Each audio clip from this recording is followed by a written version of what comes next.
Nice. So during Advent, what that means, we recognize these weeks leading up to the celebration of the birth of Christ. I don't want to have a spoiler alert, but no one thinks seriously that Jesus was born on December 25th. We don't know exactly when Jesus was born. The Bible doesn't tell us, but of all the theories, the middle of winter is probably the least likely. So hopefully that doesn't ruin anything for anybody. We know why we picked this date. The church picked this date because we wanted to offer a better party than the pagans had. And so we picked a pagan holiday a long time ago and said, this is the day we're going to celebrate this, and we could throw a better party. And today you're going to learn why we're able to throw a better party than the pagans can. And so during Advent, we spend these few weeks preparing our hearts, our minds, our souls for what's coming and to be able to celebrate this together, one of the two most important events in human history. And we set it apart in a lot of ways, small ways and big ways. And one of the traditions here, in addition to lighting candles and singing certain songs, decorating a tree and that kind of stuff, decorating the stage, is that for the last decade or so, I've worn this Christmas stole on Sunday mornings to preach in. Not normally, it's normally a high church thing to wear these, but this is a great way to set this apart for me as well and for you guys to get to experience it. And it's the time of the year that the OCD among you really dread because you get really caught up with whether or not the stole is equal on both sides, but it holds your attention, so that's good. All right, so in each of these 4 weeks this year, here in 2024, I'm going to do something that I really enjoy doing, and that is defining a character word. Now, if you don't know this about me, I'm kind of a character wonk. I really love to study and dig into the concept of human character and what that means, what human character is all about. And so, to me, in my mind, I like teaching conferences on it. I like training on it. I get to do that kind of stuff periodically. When I see businesses or ministries or even churches fall, it's almost never from outside pressure. It's almost always because of internal character failure. And so I love to engage in those conversations. And so for me, being able to define these words, these very important words, in a way that I can then evaluate them. Do I have this character trait? Am I exhibiting this character trait? That's really important to me. So of course, I will be referencing over these weeks many of the characters and accounts from the birth of Jesus Christ. But those will probably not be my main contexts. Hopefully there will be enough of that, and especially since these 4 words are the 4 words of Advent, this will quench the die-hard Christmas sermoners who want a really good Christmas sermon. I'm not referencing whether Die Hard is a Christmas movie. By the way, that's been settled. We all know that it is. This is for those of you who are like, no, I want Christmas in my Christmas sermons. Well, good, you'll get that. And for those of you who are like, I've been a Christian now for 70 years, and honestly, another time of hearing about herald angels may be one time too many. And so hopefully we can integrate these two in a great way. If this is kind of thing, if you really want to engage in that conversation, not only have we done that in several years in the past, you go back and listen to those and engage with those, but the last 2 years of the Reconstructed Faith podcast, we've actually done a What Are the Misconceptions About Christmas podcast episodes. And if that's interesting you, was there an inn? Where did the angels sing? What is a manger? Like those type of questions, if that's exciting and fun to you, which it is for me, that's a great place for you to dive into those as well. But today we're going to look at the trait, not surprisingly, of hope. So obviously we will look to see what God has revealed in His Word. But I'm not going to start there today. Instead, I'm going to start with the Greek myth of Pandora's box. We have a picture, like a portrayal of Pandora. Now, so you'll know, Pandora's box was originally actually Pandora's jar. That's the original storytelling. So here's the deal. According to Greek mythology, the gods lost control of their greatest gift, which was fire. So fire was the greatest gift the gods had, and it was stolen by a god and given to mankind. And that guy's still being punished for it, allegedly. So that's the consequence there for him. However, having this good gift, this amazingly good gift that came to mankind, in an effort to counteract that stolen blessing, Zeus commissioned the creation of woman. You heard that right. To counteract the great gift of fire, Zeus commissioned the creation of woman. You can insert your own jokes here. I'm not touching it with a 10-foot pole. In Greek myth, women were a punishment to hinder the development of mankind. Now, of course, obviously in the Hebrew teaching, it's not that way at all. In fact, it's exactly the opposite. And a lot of the ancient Hebrew teaching was meant to correct Greek Greek would be even before that, but the Greek, the myth of the Babylonian, the other Mediterranean nations, to correct their mythologies. This is certainly a correction. In the Hebrew understanding, we know that Eve was a gift, the greatest gift outside of himself that God gave to Adam was this woman. But in the Greek myth, she was a punishment. Anyway, the first woman was named Pandora, and she had a jar and was told never to open the jar. So Zeus has her created. They then give her a jar. Don't open this jar. Curious, eventually she opened it. In some versions, it was full of good gifts for mankind. And when she opened it, they were released into the heavens, and she only managed to trap one back in the jar. In other versions, it's full of horrors and terrors that are released out of the jar to wreak havoc on the world. But once again, she's able to trap and protect one thing. In both cases, the one thing that was saved was hope. Now, was this a good thing or a bad thing? Is it a redemption? In other words, in the midst of tragedy and terror, at least we still have hope. Or as some think, was this intended to be the worst of all the curses? Instead of just giving up, we continue to fruitlessly look for things to get better in a mindset of delusion, not really hope. By the way, that second one is probably the more accurate understanding from the Greek perspective. They were not a hopeful culture.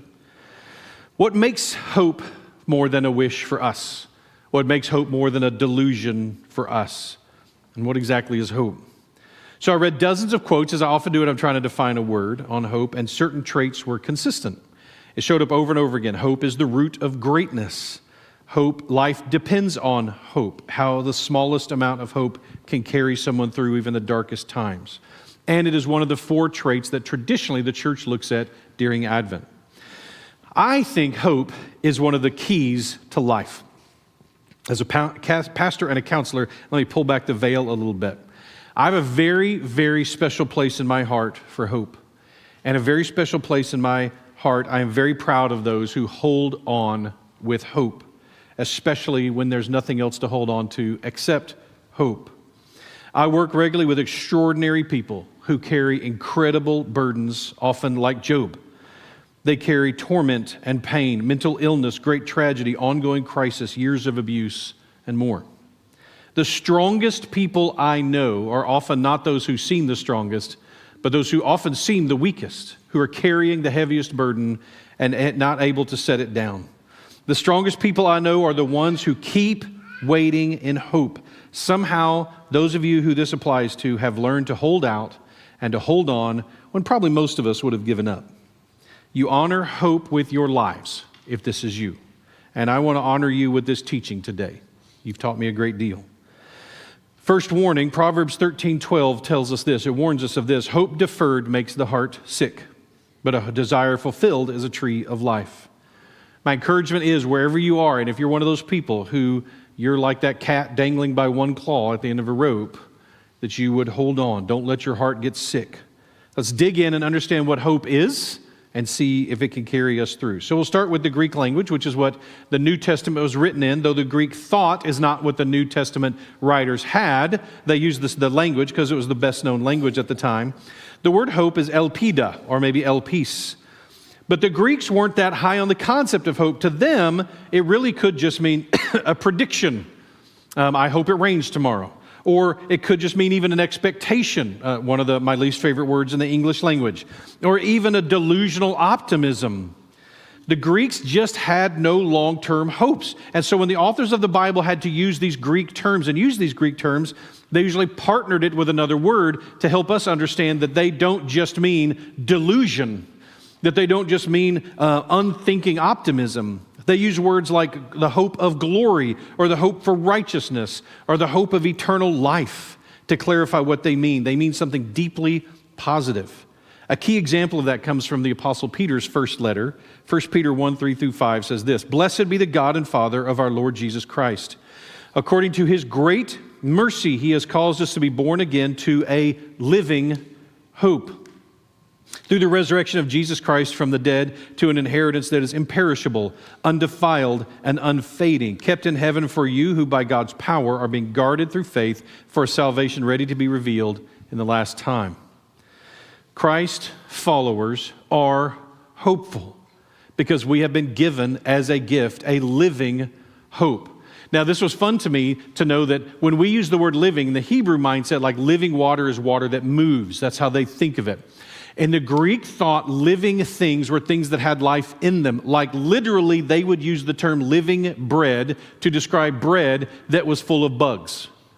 Now, I don't know if that was a positive or a negative. In that era, is that like, hey, free protein? Like, I don't know exactly how they're thinking about it. But literally, when they picture something living, they're picturing something swarming and squirming with life. That's the kind of hope we have. We have a hope that is filled with life, that is swarming and squirming, that is spreading out, that is reproducing, that's moving and active. That's the kind of hope that God has given us, a living hope. As we work to define it, I'm going to make a statement that will create controversy, I think, but I'm going to wrap it up by the end anyway. Paul in the book of Romans makes it clear that by definition, hope is not certain. And I know that's troubling for some, especially in the Christian world, that wants a certain hope, and I understand that. But in this passage, he says we're waiting for certain things: the emancipation of creation, our final adoption, the redemption of our bodies. And he wraps up in Romans 8, 24 and 25. For in this hope we were saved. Now notice the strangeness of that. In a hope, something happened in the past.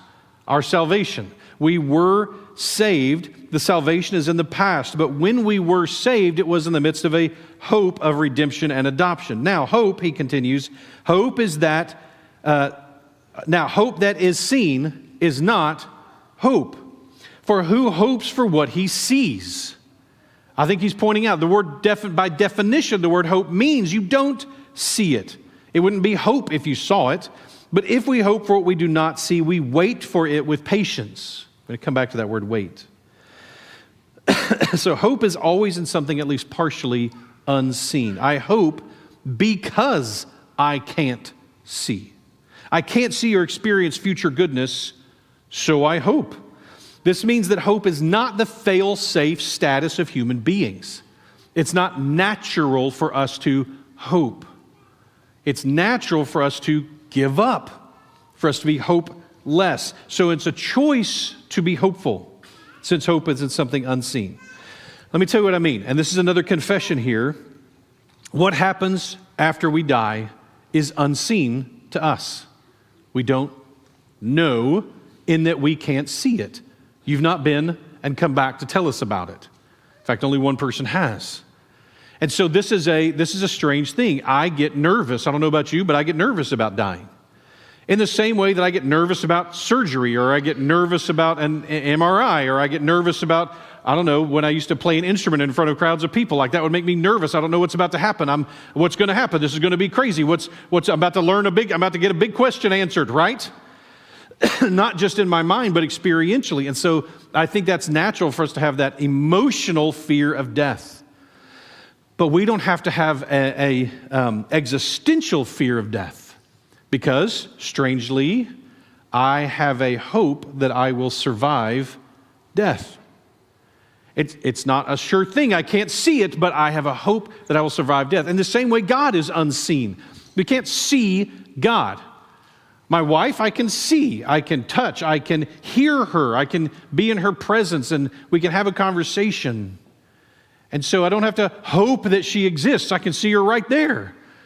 But God is unseen, and so there's a part of us that has to hope in Him. Believe that He actually exists and is who He says He is. Now, again, I'm not saying that's not some blind, like, well, I hope I win the lottery. That's not what I'm talking about. That's blind delusion. If you think you're going to win the lottery, that's delusional.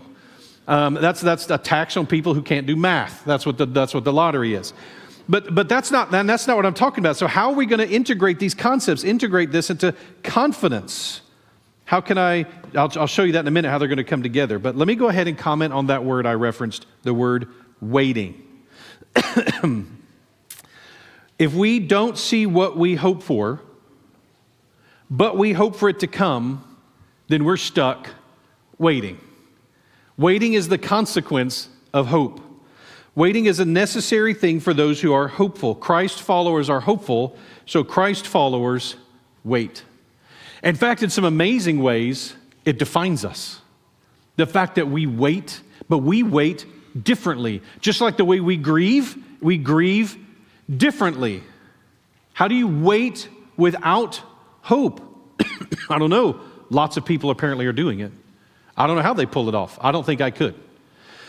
I think this is a significant. Christ followers wait, but remember, we wait with hope. In fact, let me show you. We wait with something special. Hebrews 11:1. This verse is why some people think the Apostle Paul wrote this, because of how well it aligns with what we just read from Romans. Faith is the assurance of things hoped for, the conviction of things not seen. See, faith and hope are intertwined here. They help define each other. We define hope with faith, and we define faith with hope. And here's the best picture of that, I think. This is my favorite. There's lots of choices we could go, but this time of the year, this seemed like the best option. Christmas morning. Christmas morning, all my life, you go to bed, and you are pretty excited. I mean, I was. I grew up in a family that loved to do Christmas and loved to do Christmas morning well. And so I went to bed pretty excited. But I had not seen what was under the tree. I haven't seen in those packages. That's kind of the whole point, right? I mean, why wrap them?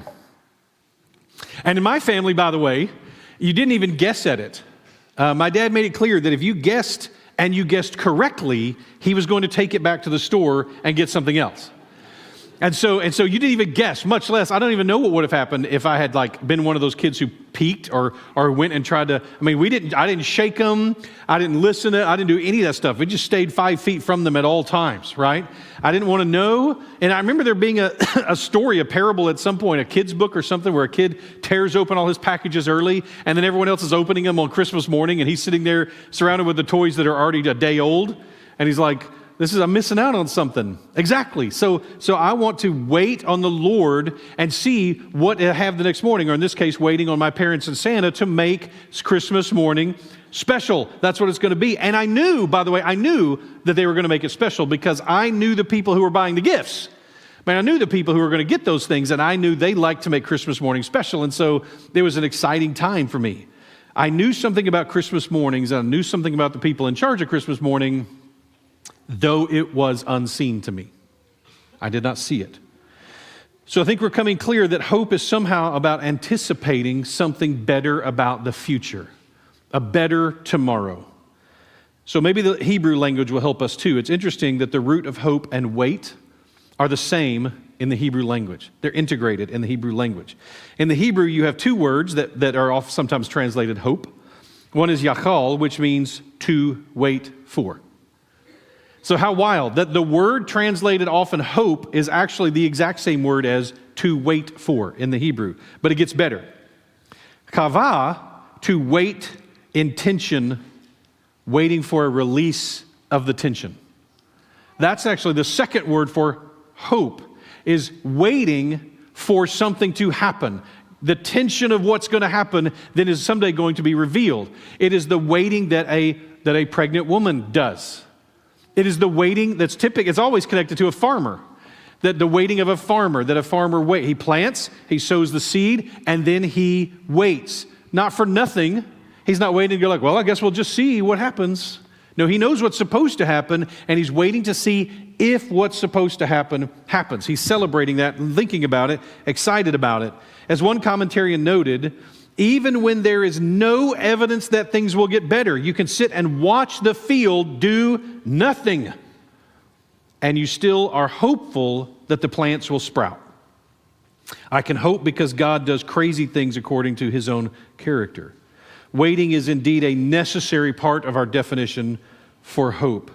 So to define hope as the willingness to believe, the willingness to accept, maybe the willingness to wait, or we learned about the word faith before when we studied the book of John, that faith is this action verb. We don't have an action. We say believe or trust. We don't have faith as an action verb in English. So when we studied John, we just made one up. We would just use the word faith as an action verb because faith means to be persuaded, to be convinced of something. And so our job is to be willing to be convinced. God's not asking us to believe in something delusional or crazy. He just wants us to be willing to be convinced in the truth. It's not a fake, like, well, I know this isn't true, but I got to hold on to it anyway. How many Christmas movies have some version of that in it? We were just watching one yesterday. No, believing is seeing. Because I believe it, I can see it. That's schizophrenia, not hope. That just when I go, okay, I can see the evidence, therefore I can believe in what I can't see, the things that I can't see. That's faith. So faith is an important part of this, convinced of something, to be persuaded. Hope is faith about something in the future. Hope is embodied in an orphan singing that the sun will come out tomorrow. Now you go, isn't that just delusion? I mean, there's no Daddy Warbucks, it's fiction. But this girl who sings, that though she looks around her and sees no evidence, and she has plenty of evidence things aren't going to get better, and yet she holds on to the fact that things could get better, and I hope that they will, and I believe that they can, and I'm willing to wait until they do. She chooses to wait for it to be so. So what makes hope not merely delusional? How do we place our faith in the future? Well, this is particularly hard for the last few generations. I'm a Gen Xer, and let me tell you, Gen Xers are depressing. We are a depressing generation. We were the first generation of Americans that when asked, do you think you will do better with your parents? We said, no. We all expected to somehow have to be supported by our parents all the way to the grave. I'll probably live with my parents someday. We had no confidence in ourselves and no hope in the future. We were absolutely sure things were just going to get worse. And then after us came along the millennials. And the millennials were so dubious and so unbelieving in anything. They had no confidence in anything. See, 70+% of them grew up at least part of their life in a single-parent home. And so they were absolutely convinced that nothing lasts forever because mom and dad don't last forever. And if mom and dad don't last forever, does anything last forever? When you're a child, that's your intuition, is things are as stable as mom and dad are. And so they learned early on, nothing's really stable. Things change. They just go away. Something that's really important to me can be taken from me in an instant. And the millennials were so sure of this. It's part of why, by the way, if you're a millennial, you may remember this, older people who have been married 20 years, 30 years, 40 years, they're the only ones you cared to hear their opinions about marriage about. Because they were the only ones who you had any confidence were going to make it. When you could get people who had been married 40 or 50 years to speak to students, boy, they listen. Gen Xers, yeah, they got nothing for us. They weren't interested in what we had to say at that point. And then we run into the next generation, the Gen Zers, and they are so jaded about hope that you've got to prove to them everything. You owe them something, right? We have failed them so badly that they live in this constant state of entitlement and being owed something. You failed us. You owe us. They're going to come work for you. I don't know if any of you have to hire Gen Zers, but it's famously a problem. It's famously difficult. Why? Because they're making you prove to them. Like they're coming to work in your fast food restaurant and they're watching you. They plan to do an annual evaluation on you when it's over with, right? Well, see if you fulfilled my expectations and my sense of entitlement because you're the failures, not me. That's how they've engaged with the world because, well, we are. So what do we hope in? Do we hope in marriages nowadays that they're going to work out? I'm not going to ask you to raise your hand, but when you go to a wedding today and you watch a couple do their vows, do you go, I am so confident that only death will part them someday? Or is there some part of you that's like, we'll see? Right? Because we've lost hope in that it works out. Do we have hope in men or women? I have become obsessed with this question of the bear or the man. I'll admit it. I'm fascinated by it. Those of you who don't know, a TikTok trend a few months back, women were asked if you were alone in the woods, would you rather run into a random man or a random bear? Bear in the woods. And 6 of 7 women said they would rather run into a random bear than a random man. All the women in my life but one said bear. They would rather run into a random bear. How much hope have we lost in each other? That we would literally rather run into a guaranteed predator than a man. in the woods. And I don't think men have that much more confidence in women when it comes to the stuff that's important to us. How about the approval of people? Surely people aren't going to turn on you, right? You can count on all 5,000 of your Facebook friends to be there for you when you need them. And the government? Yeah, exactly, right? Like, no. Yeah, have y'all seen the numbers, the numbers of the amount of confidence and trust that we have in governments in our government now? It's tanked, and it's continued to tank, and it keeps bottoming out. And the only thing that has worse scores now is the media. We have no confidence in the people who are supposed to be telling us what's going on in the world. Essentially, none. We have no confidence in them. Yeah, they're probably lying. Everything you hear them say, you go like, man, probably not. That's wild. We can't trust in each other. We can't trust in our institutions. We can't trust in our leaders. How about do we all have hope in the church, in the local church? I don't mean the church, I mean the local church. When you go visit a church, you're like, I'm sure none of their leaders are doing bad things. No, you go in exactly the opposite. I'll bet at least one of their leaders is doing something wrong here. I'll bet this church goes down, like I said, character failure on the inside. As I've looked to interview different people who work at different churches to come onto our church staff, I've been stunned. I shouldn't be, but I've been stunned at just how toxic some of the situations they're coming from are. It's really, truly ridiculous. King David, was a deep feeler. He had a lot of internal turmoil, and he had run into this over and over again. He had faced all types of waiting. He had to wait. That's why the Psalms talk about waiting all the time. All the time. Almost every Psalm talks about waiting to some degree or another. He was declared king, and then he had to wait years of his life hiding in caves before he actually got to be king. What's going to do it for him?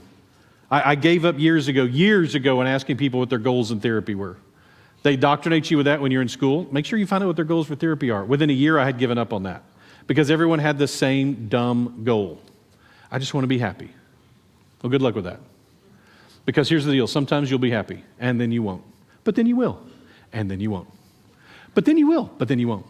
That's happiness. That's human beings. You're going to put your hope in your mood? That's what's wild to me, is that there are people who put their hopes in their mood. Feel better, be happy. We want to have happiness, wealth, long life, frantic efforts. This is what David writes in Psalm 39. I was mute and silent. I held my peace to no avail, and my distress grew worse. There we go. So when he was silent, meditative, it didn't help. My heart became hot within me, so it made him angry. As I mused, the fire burned, and I spoke with my tongue, O Lord, make me know my end, and what is the measure of my days? Let me know how fleeting I am. Behold, you have made my days a few handbreadths, and my lifetime as a nothing before you. Surely all mankind stands as a mere breath. Selah. Surely a man goes about as a shadow. Surely for nothing we are in turmoil. Man heaps up wealth and does not know who will gather it. There you go. It's a pretty good list. So is David's conclusion, verse 7. And now, O Lord, for what do I wait? Kavah. My hope, Yachal, is in you. Both Hebrew words there for hope, he uses right there together. I wait on you. I hope is you. This is the key to the tension between hope, not seeing, and confidence. For us, hope stretches into trust, because hope is not in a thing, it's in a person. It's not in a concept, it's not even in the future. You can't hope in the future. The future has no power. The future can't do anything. It can't solve anything for us. The future is just a feat. It has no significance. But the person of God who knows the future, who speaks into the future, that is where our hope comes. My confidence comes not so much in the future, but in the person of Almighty God. The Apostle Paul, still from Romans, is going to make the connection. Ready? Romans 15, starting in verse 8. For I tell you that Christ became a servant to the circumcised to show God's truthfulness in order to confirm the promises given to the patriarchs thousands of years before. And in order that the Gentiles might glorify God in His mercy. He's going to show the promise that we as Gentiles have experienced. Ready? Therefore I will sing praise to you among the Gentiles and sing your name. And again, it says, rejoice, O Gentiles, with His people. And again, praise the Lord, all you Gentiles, and let all the peoples extol Him. And again, Isaiah says, the root of Jesse will come, even he who arises to rule the Gentiles. In Him will the Gentiles hope. Hope in Him, not in anything else. Verse 13 says, may the God of hope fill you with all joy and peace in believing, in faithing, so that by the power of the Holy Spirit you may abound in hope. Here's what we hope in. God makes promises and he keeps them. People from the Hebrew histories had to wait a long, long time. Remember the lesson? You may remember this is one of the main lessons of the TV series, The Chosen. It was also our Advent series either last time or the time before. I don't remember for sure. We have waited for so long. The wise men, in my opinion, were the educational descendants of those who had been waiting for 600 years from the time of Daniel, watching the night sky night after night after night for 6 centuries until suddenly one night there's a star. And after 600 years, their waiting is finally fulfilled. And now we wait. We wait and we hope. Waiting can be, waiting on the Lord can be really, really tough. The David in Psalm 130 references waiting on the Lord being like a watchman who waits for the morning. Some of you have experienced this. You've been in a situation where you've been out and you've been in the wilderness and you've been cold and you've been exhausted and you've been waiting, just praying, please let the sun come up. Please, Lord, let the sun come up. If you've ever been in that situation, you know that the way you wait on the Lord, sometimes like a watchman does, a watchman in the night is as an exhausted person with nothing left to give. You start actually going a little nuts. You start wondering, is the sun going to come up? Maybe this was the day the sun isn't going to come up. It hasn't come up yet. Why would I think it's going to come up? Because I'm cold. You're also not only exhausted, but freezing cold if it's in the winter, as I've done in the past. You're so cold and you're just anything to make yourself be warm. The sun coming up feels like hope for a promise of at least of warmth. Tired, angry, despairing. It's never coming. I'm telling you, you get there even with just one night. And now you get that feeling, if you've been there, that feeling of, I can't sit, but I can't stand. I can't be still, but I can't move. And you just this itchy feeling of nothing's right. How's it going to be okay? It's never coming. Every second goes by like it's a month. And this is what makes waiting for us so tough. Because anytime we're waiting, the willingness to believe or accept might be hard. The willingness to wait on a better tomorrow, waiting on the Lord can be shockingly hard. When we're cold and we're tired and we're exhausted and we're bored and we're lonely and we feel hopeless. I might hope in what the Lord has for me someday and in the future, but listen, but my comfortable sin is available now. I don't have to wait on that. That is always there, isn't it? I may be trying to save up money to buy my big expensive Rolex watch, but there's always 20 people standing around selling Rolexes for $50 a piece. And it's sort of feels like sort of the right thing. Maybe it's probably not. But you may not know this. Growing up with a dad who's a little bit of a survivalist, I learned early on that when you and I know you're Baptist, so y'all don't know this from personal experience, but when you drink alcohol, it eventually gives you this sense of warmth, right? This initial flood. I'm kidding about that. You're so serious this morning, guys. Like it's Advent. This isn't Easter. This isn't anyway. So that's like, okay. So you drink alcohol and immediately, no one wants to admit they know about this. That's why no one's laughing. Is immediately the blood vessels expand in your body and the capillaries expand and you get this rush of warm feeling because the blood is rushing to the skin and you feel warm and flushed. But the truth is your body is now leaking heat out into the world. It's actually killing you from a cold perspective. You feel warm, but you're actually getting colder. That's sin. In the moment, it's like, oh, I can create this illusion of warmth. I'm cold, I'm tired. I can create the illusion of rest, or I can somehow give myself the right pill or the right thing to ramp me up for a second, the right dopamine hit with likes and check marks and thumbs up and that kind of stuff to give me that little dopamine. And for a moment, I feel high, but it doesn't last. It's actually causing something to leak out of me. Our comfortable sin is like that. I can feel a little warmer in the moment, but it's an illusion. Or worse, it's like trying to get warm by setting your house on fire. I mean, yeah, it's warm, but it's death and destruction. God has offered true hope in a trustworthy person. That's who we're waiting on.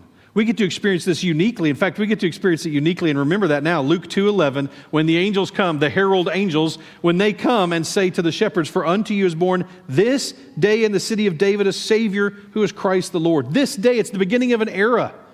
That was the old era. This is the new one. It just started this day, an era of hope. Reasonable hope. The initiation of what you've been hoping for in all the previous eras is here. Step one, the prophet, priest, king, and sacrifice has come. He's come. This is the big step. This is the first thing we've been hoping in for so long. He's come. If you wait a few years, he will face a just wrath in our place and conquer sin and death. Check. These two great things we've been hoping for, done, accomplished. And now we, as the first century church, we get to wait for step three, when he comes back to get us, that where he is, there we may also be. But we live in an era of reasonable hope. Our hope is based on the trustworthiness of a God who has kept promises. He said, "I'm going to do this," and then he did it. And then we are able to have the faith to trust him for the things we can't see because of the things we have seen. We can wait on the Lord. This page, this chapter in your life may still be a tragedy. Who knows the ending of the book? I don't. But I know the author. And when you know the author, you can hope in the author's ability to write an ending that really works. If you don't know Christ, I don't know a way to tell you this. Your hope is in vain. And whatever else you're hoping for is in vain. All the other wells are dry, or they run dry so quickly. You come to Christ to find hope, and that's it. Nothing else will do it. I want to encourage you, if you've heard this and you think, I don't have that kind of hope. I am like the orphan waiting for someone to come get me. Well, the rest of us are outside with Daddy Warbucks shouting for you to come on out. There's a God who loves you, who's crazy about you, who came and lived as a human being, knowing divinity, experienced life as a human. How awful must that be? To experience life as one of us so that he could pay the price for us and make things right between us and God. That's the hope we have in him. So that's my hope for you as well. If you will, stand with me. If you have never placed your hope in him, if you've never accepted the free gift of salvation that he offers, the free gift of family forever that he offers, I hope you will take him up on it.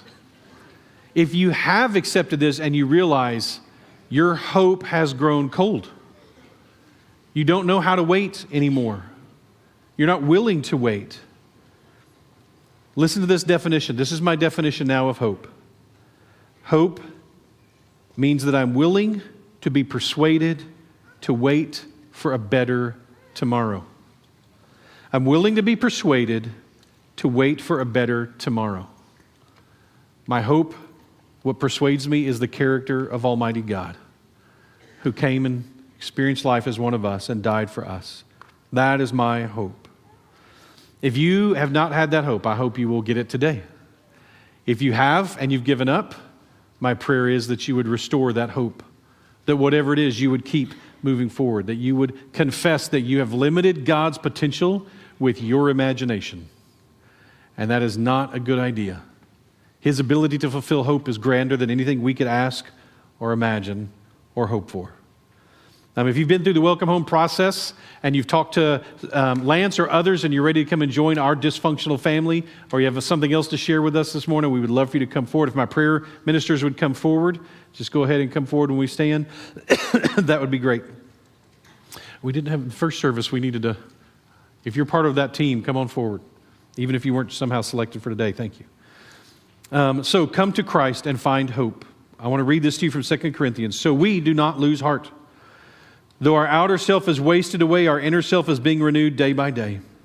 For this light momentary affliction is preparing for us an eternal weight of glory beyond all comparison, as we look not to the things that are seen, but to the things that are unseen. For the things that are seen are transient, but the things that are unseen are eternal. The very words of God. Thank you, Chris.